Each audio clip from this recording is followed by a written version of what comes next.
Hey guys, we are back after a little bit of a hiatus last night.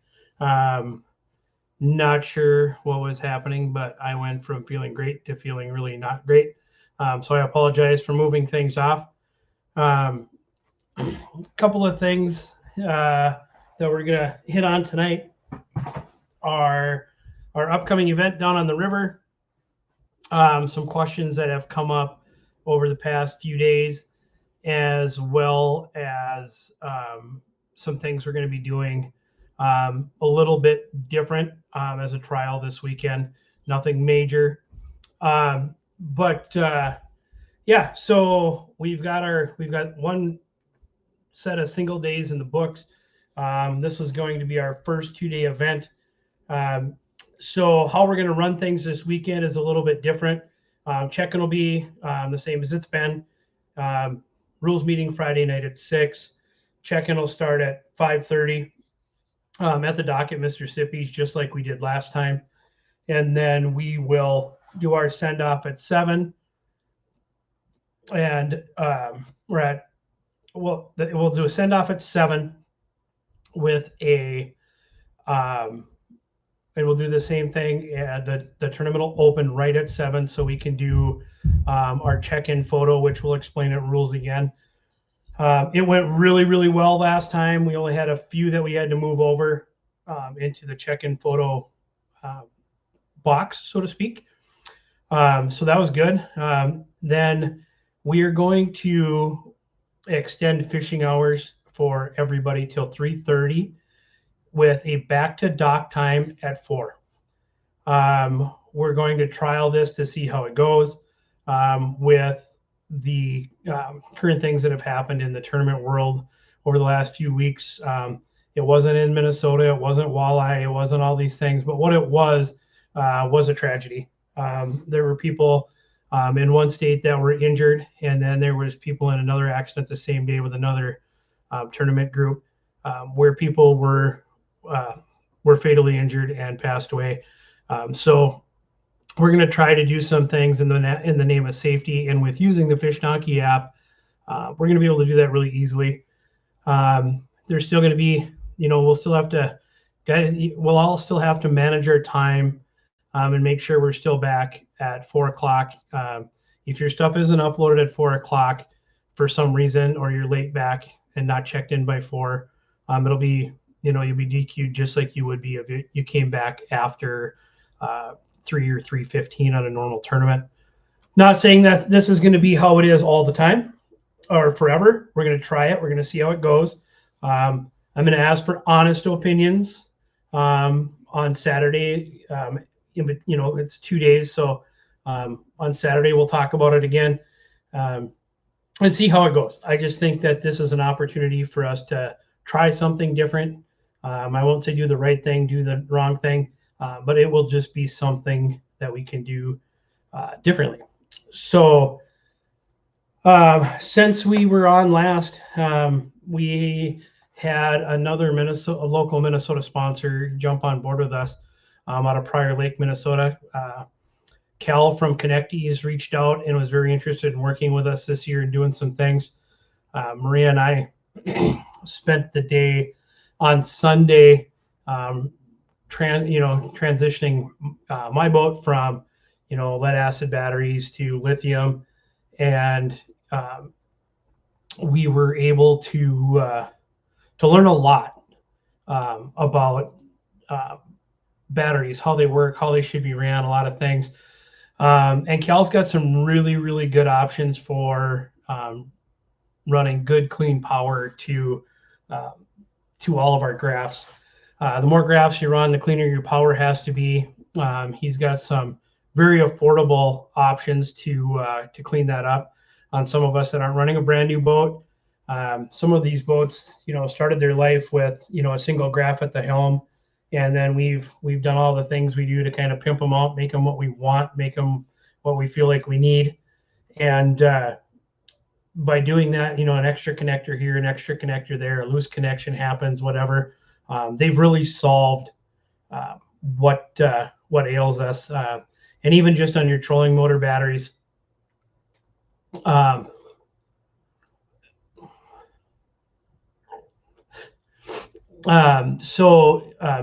Just to clean up the power going to your trolling motor batteries, I just reached out this evening to Matt over at Amped Outdoors. Amped Outdoors has been a great partner of ours. They continue to be a great partner of ours.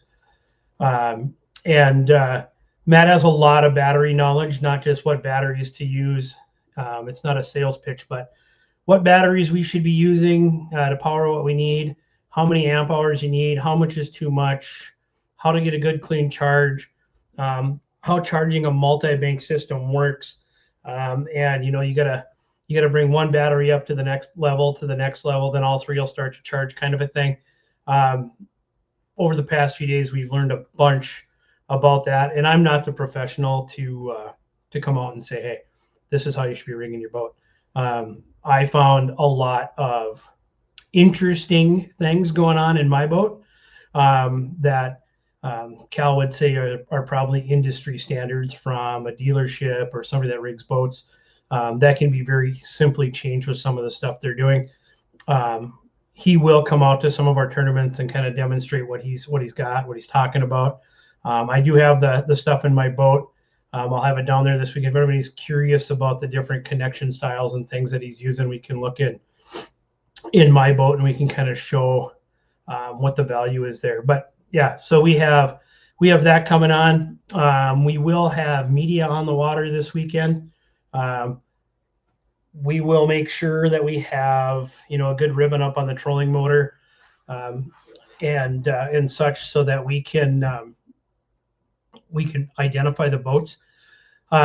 Between now and Friday, I'm going to try and come up with a good way to make sure we have our numbers displayed for this tournament, so that if our media guy gets a snapshot of Bill and Joe out on their boat, it's boat. We don't know everybody by face, obviously, in the pictures, but if you see the guy taking a picture, hold up your card, let him get a picture of you with your card, so he can identify who are in those shots.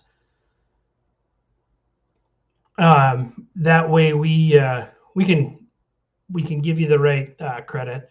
Some of you guys are running for sponsor gigs on some advertisements and things on your boat. That makes it easy, but it also gives you the opportunity to use some of our gathered assets to present to your sponsors while you're out doing the thing. Couple of logistical things from Mr. Sippy's. I got a phone call Saturday when we come in and we do. We'll post the leaderboard, obviously, so everybody knows where everybody sits after day one.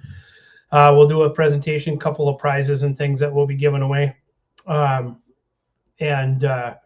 we do that, if we can just come to the dock, maybe tie off to the dock, share a dock, whatever, instead of everybody coming over with their truck and trailer. I know parking is super limited there.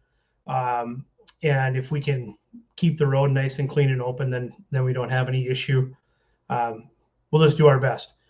We will have, if it becomes an issue, we will have 2 vehicles down there. We can shuttle people from the access, pull your boat, leave it at the access, come across until after we do the thing.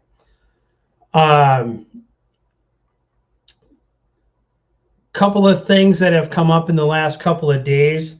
I had a phone call today asking about water levels on the river after the storm of the century came through. We thought we were going to get this great big storm. Central Minnesota didn't really get a lot. We got a little bit of rain.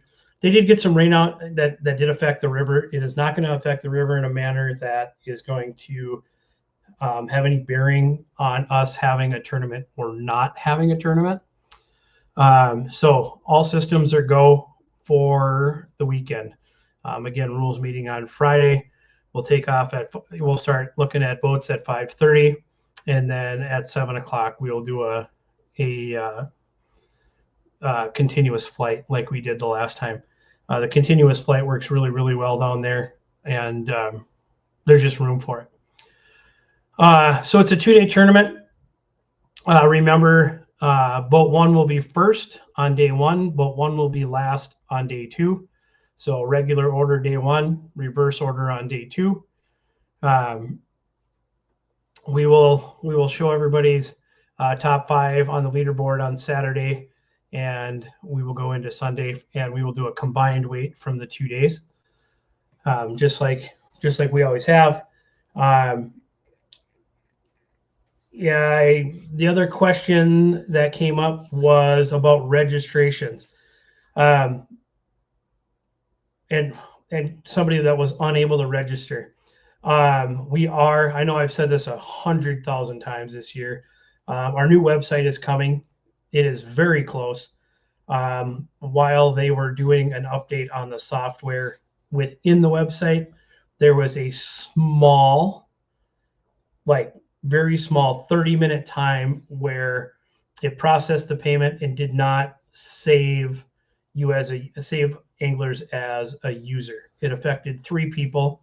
I've spoken to all 3 of them. Everything is fine. There's no data breach, no data sharing, any of that. It simply just did not save on the backside of the website that Maria and I pull our information from.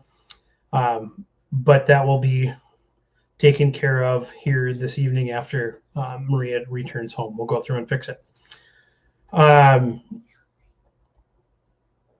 Where are we going to be for each of our tournaments? So as we know, when we go up to Winnibigoshish, we're going to be out of Denny's, just as we always have been. We will be out of Hunters on Mille Lacs. We will be out of Horseshoe Bay on Leech Lake when we go to Leech. And when we go to Lake of the Woods, we will be out of the Wheelers Point access. And currently, everything will happen at Riverbend Resort, just a couple resorts up from Wheelers. So that's a little bit of a change. I have not had a chance to get up to Denny's. I've had a few calls about the channel and things like that. I had a phone call today from an angler that lives up there on the lake and said that there has been an immense amount of work that was done by Pat and his gang up there to get some things done up at the resort.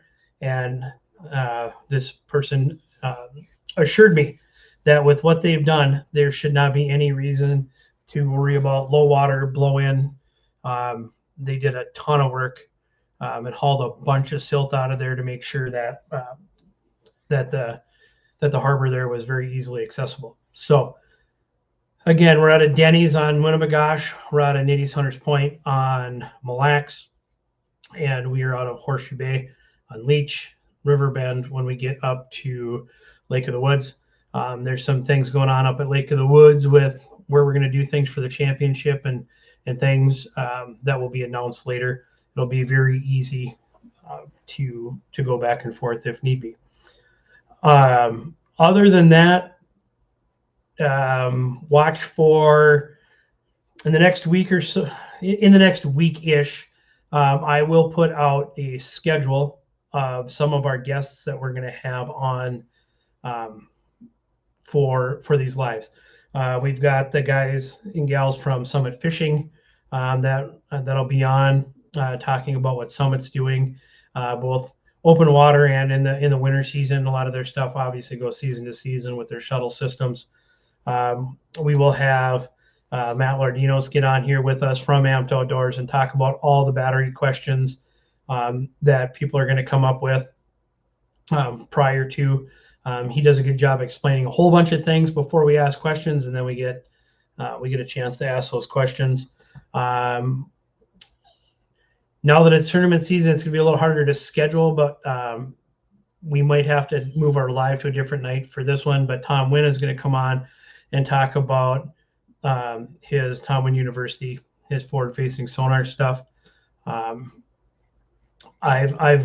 downloaded it and looked at it just to ask questions before we came on, and there's really a lot to learn on that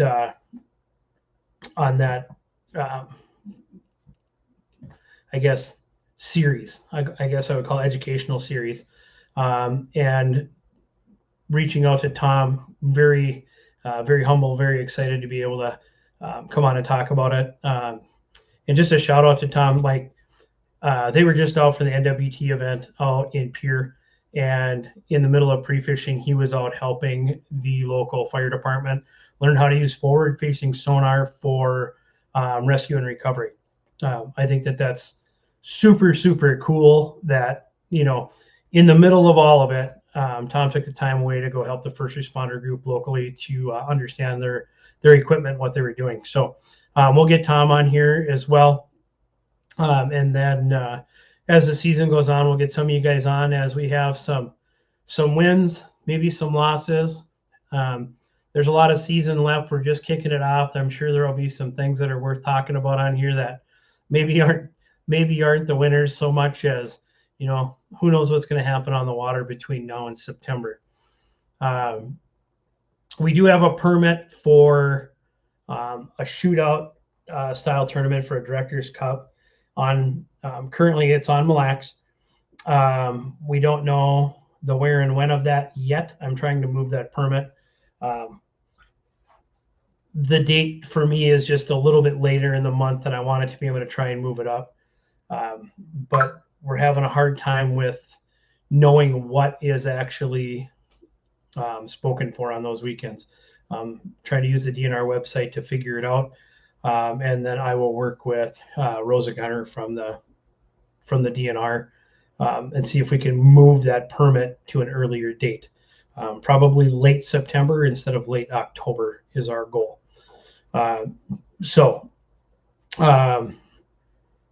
Yeah, that's kind of what I got for this week. Any questions, reach out to us.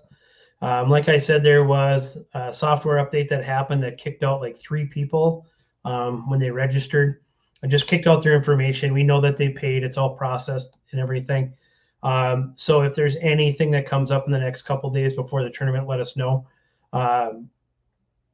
We will, just so everybody knows, we will not launch a new website before we finish this tournament. I don't want any potential failures.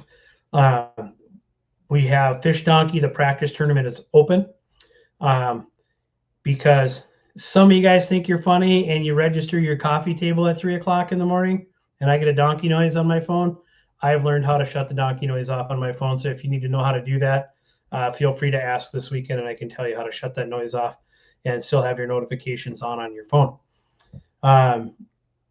Other than that, we got a handful of folks that have reached out about registering. We haven't seen the registrations yet.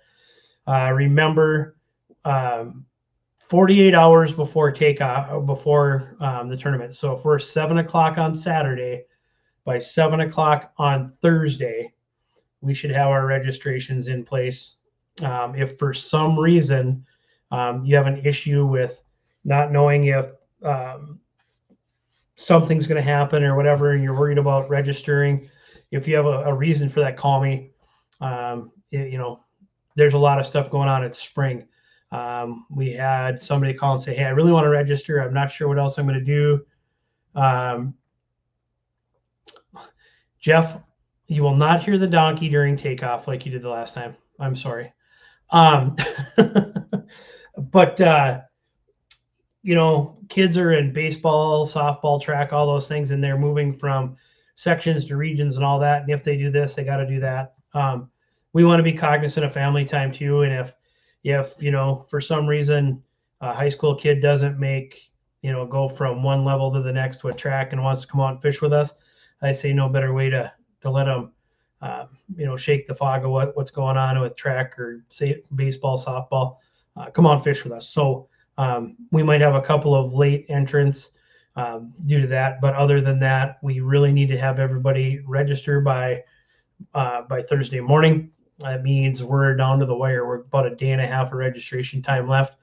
And some of you guys that have talked to me, if you're having issues registering, reach out.